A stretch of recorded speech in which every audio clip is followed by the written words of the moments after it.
just rolled over 1,300 miles on the Eahora X5 Plus. And so here's another live video from behind the handlebars. It's a gorgeous fall day in Wisconsin in September. It's a bit cold. I've got 3 jackets on with the wind, but it's still in the 60s, so a nice day for riding. And this is one of my favorite routes in the country.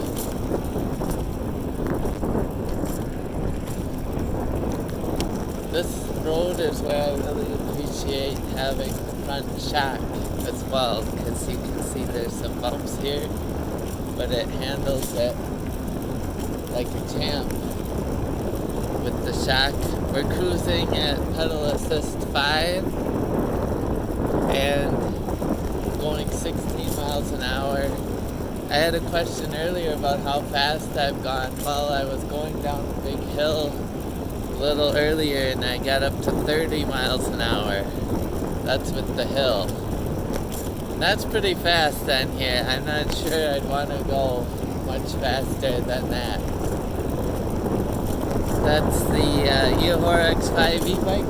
It's rolled over 1,300 miles. View from behind the handlebars, and we'll see you later.